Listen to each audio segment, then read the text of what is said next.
Hi everybody, welcome if you're new and welcome back if you aren't. Today I'm gonna watch Special Forces attacked by unidentified creature, the Kandahar giant. Um, that sounds pretty crazy, so let's just get right into it. After 3 years of intense military training, I had become a Navy SEAL, joined my first SEAL team, which was SEAL Team 2 in Virginia, and I had joined my platoon, my 25-man platoon. We had gone through all this additional training at the team to prepare for deployment, and here I was, 3 years to the day, almost exactly, from when I went to boot camp, getting ready to deploy as a Navy SEAL to Afghanistan. But none of that training would prepare me for how intense my first couple of weeks in Afghanistan would be. So the flight to Afghanistan is pretty routine until you enter Afghanistan airspace, when your pilots let you know, hey, you've entered Afghanistan airspace. They turn the lights to red in the inside of the plane, and they get ready to descend very rapidly into the base where we would be landing. We can't afford to be in the air for any longer than we have to be because there's a risk of getting shot. So there's a super steep descent, and then they tell you to stay away from the windows, right? So you're avoiding the windows in case you get shot at. And I remember thinking, Okay. wow, this is really it. We're here, we're in a war zone. We're nose diving into bases to avoid getting shot at. It was intense, and I'm in my 20s. It was just kind of cool. Then the ramp opened, the back of the plane opened, and we all got out, and we're inside of this very well fortified base. We're safe in here. And immediately I was struck by the just stunning beauty of the landscape. And I remember looking out at all these snow-covered mountains, and I remember thinking, how is this a war zone? This is one of the most beautiful places I've ever seen. I don't think I really appreciated just how foreign of a place Afghanistan is relative to where I come from. We get out to our site, and that night they wanted to go, they being the team that we were relieving, they wanted us to go on an operation. We were going to be up in the mountains. And I remember distinctly them talking about the cave systems that were in these mountains. And I remember thinking how creepy that was, that we would be up on these mountains, walking around. It's so isolated, it's so foreign, and there could be people hiding in caves that we could accidentally fall into one of their caves. It really, really creeped me out. And so I was talking about how creepy these caves were, and the interpreter was what's really creepy is back in 2002, there was this fairly well documented case of another special operations unit, the Army Green Berets, coming in contact with a creature in a cave, and they actually got into a battle with it. And they lost one of their soldiers to this creature. Oh my god. And it was fairly well documented, but then it was quickly kind of silenced. I mean, certainly the story was interesting, but I didn't really believe it. Maybe it was some animal, maybe it was some person, whatever it was, there was some explanation to it. It wasn't until now that I actually started exploring different strange occurrences and strange events, and I looked and found some testimony from one of the soldiers that came forward anonymously, who was a part of this operation where they came in contact with this creature in Kandahar. And what struck me about his testimony is it sounds authentic. So what I'm gonna do is I'm gonna tell that soldier's story, and I'm gonna tell the other kind of corroborating witness stories as well, to try to give you a picture of what happened in Kandahar in 2002, and you can be the judge if you think this is fact or fiction. But before we get into today's story, if you're a fan of the strange, dark, and mysterious delivered in story format, then you come to the right place, because that's what my channel is all about, and I upload 3 to 4 times a week. So if that interests you, I would encourage you to please gently ravage the like button and then subscribe to my channel and turn on all post notifications so you don't miss any of those 3 to 4 weekly uploads. All right, guys, let's get into the story. In 2002, an Army infantry unit just vanished. They were on patrol in the Kandahar mountain range in Afghanistan, and they stopped using the radios. They stopped calling in. No one knew what was going on. They didn't call in a TIC, which stands for Troops in Contact. Basically, any military unit, if you're out on an operation and you start getting shot at, you radio in to your higher command, hey, troops in contact, or TIC, which signals to them, you need to get aircraft on standby, you need to get ready to send reinforcements, they need to be ready to support you. But they only do that if you signal that you're in a TIC. And it's, a lot of people, if anything, will call it in too early. Units are known to call it in almost prematurely sometimes. And so the idea that a unit would vanish without calling in a tick or any sort of communication about any gunfight or any ambush or anything, it's a little bit strange. And so they disappear. The army decides that in order to find them, because this is obviously a really big deal, they would get their most elite unit, so the Army Green Berets, that's their very elite special forces.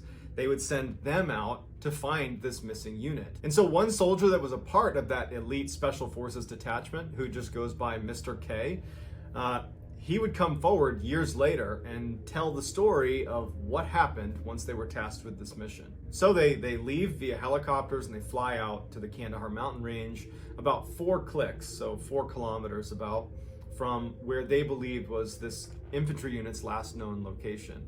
And so they land and they start doing this fairly methodical search through the mountainside. They knew that they were in enemy territory, and at any time they could get into a gunfight, they could be ambushed. There's all these cave systems all over these mountains. And so it's slow moving to begin with. Plus, they're looking for this lost infantry unit. So it's just a very slow movement through the mountains. And so over the first few days, nothing really happened. They didn't come in contact with the enemy. They didn't see any sign of this missing infantry unit. They just walked along the mountains carrying a bunch of gear, and that was it. At some point, they noticed a little bit farther ahead that there was this distinct pathway leading up the mountain and kind of around the corner. And it looked like a goat trail. There were lots of goats that would run around the mountainside, and it looked like a very well-developed goat trail. And they decided, let's just go up there. If nothing else, we can go up onto wherever this leads us and maybe look down across the other side of the mountain and see if we can see anything. And so the team starts making their way up this goat trail. And as soon as they start making their way up, they start noticing that there are little pieces of American military equipment on the ground. There are pieces of radios, like whip antennas and housing of the actual radio itself. They found military-style backpacks as well, and they started finding pieces of uniforms that belonged to the missing infantry unit. They knew based on the patches that were on these uniforms. So as they're walking up this trail of broken equipment and uniforms, they start seeing some bone on the ground. They didn't know if it was human bone or what. They start seeing broken bones scattered on their way up to this kind of plateau. And so now the Special Forces team, I mean, they're incredibly well trained. I mean, I'm not just being biased here. I mean, the Army Green Berets, the Army Special Forces, they're very similar to the Navy SEAL teams, which I was a part of. 2 different units, no doubt, but very much peers. And the level of training you get in handling situations like this one, now granted this one's pretty unique, you're so well trained that when things start getting dangerous, it's like your training just kicks in, and everybody's does. And so I would imagine that when they saw this, what they were thinking is, this was an ambush. This infantry unit was ambushed, and we're probably coming up on the ambush site. And so they're, taking defensive positions, and they're moving slowly and very tactically up this mountain, and they're keeping their weapons pointed at the leading edge on their way up to the top of this mountain. They get to this plateau. It's like a flat section of the mountain, right? It's like a steep mountain, and there's like this little like shelf almost. And there's more equipment scattered and more bones scattered across it. And there's all these cave entrances right in front of them. It's as if they were intentionally placed so that they fed out onto this shelf. And so they start moving towards the mouth of the caves, and they realize, without even getting very close, that even though the mouth of these caves are pretty large and everybody could go into the cave, there is a steep drop-off. Like, you'd walk in and then it just goes straight down, and someone kind of peered over the edge and couldn't see how far it went down, and they decided that it was just too dangerous to go in there, because clearly something happened here where American lives were lost, based on the tattered uniforms and equipment. And so let's just pull back and take up defensive positions looking at the entrance to all of these cave entrances. And so as leadership goes down, kind of out of the fatal funnels, if you will, outside of these caves, Mr. K, who's the guy who's told us this whole story, he said he's looking at one of the entrances to the caves and he sees a flash of movement inside of the cave. And he looks over at it. He doesn't have time to react to it or anything. And all of a sudden, a spear comes flying out of the cave. This big, massive lance comes flying out, and it goes right through one of his teammates whose name was Dan. And so Dan's down. No. And so the whole team saw that. They didn't see who threw it, but they certainly saw the spear hit Dan. And so as they're shocked and just keeping their weapon up, wondering what's going to happen, outruns this, by Mr. K's account, a 12 to 15 foot tall man with a red beard and red hair down past his shoulders, comes charging out, howling like a war cry. He's got animal skins for clothes. He just looks super dirty. And he runs over to Dan to pull the spear out and probably use it again. And the rest of the team at this point is broken out of their shock of what they're seeing, and they start engaging this giant. And the giant didn't really have a chance to fight back, and in 30 seconds the giant is down too. So Dan's down and the giant is down. And the whole team is like, what just happened? So after the dust had settled and all the shooting had stopped, they went to check on Dan, and Dan had passed away. And so they called back into higher headquarters, and they're trying to describe what happened. A very large, possibly human creature threw a projectile that hit Dan. And so they sent 2 helicopters out, one to retrieve Dan and the team, the other just to hoist up this very large human-like creature because they wanted to know what it was. And they struggled mightily to get the netting around this big creature. Didn't take it like ended any up weighing pictures. over 1,100 pounds. It had 6 toes on each foot, and it had 6 fingers on each hand. They load it up, they string it onto this helo, and it takes off. And the team gets into the other helicopter, and they go back expecting to be debriefed as soon as they get back to base. The helicopter with the giant would fly to an airfield, and they would meet up with a crew of a C-130, which is another big military aircraft. The pilot of that craft would publicly say that he remembers seeing a 12 to 15 foot tall giant person with 6 fingers on each hand, 6 toes on each foot. And he would say that's what he saw, even though it was later redacted and made top secret. Mr. K and his team, they flew back to the base to be debriefed, and so they had to provide an after-action report. It's something done in the military. I'm sorry. Why do they want to like keep everything super quiet all the time? Like, You go out, you do any operation, you come back, and you write up what happened. And so Mr. K and his team decided to just be honest about what they saw. And so they described it again in detail. 6 fingers on each hand, 6 toes on each foot. It came out, it threw the spear, it hit Dan. It's this horrible situation. And once they submitted it, their leadership said, you got to rewrite that. Like, we're not going to accept that. So Mr. K said they ultimately rewrote it, and it just sounded like a typical engagement in the mountains with the enemy. And it was made top secret, and then they never saw it again. And that was it. Mr. K said that he and the rest of his team also had to sign non-disclosure agreements to not ever talk about what they saw. And they never got any word about what actually happened. Like, what did they do with the body of the giant? And they just never got any clarity out of it. It was just basically made top secret, redacted, and they were told don't talk about it. So it would take until 2016 when Mr. K finally just said, you know what, screw it. I'm gonna go public with what I saw because my friend died and they're acting like, this didn't happen, but it did happen.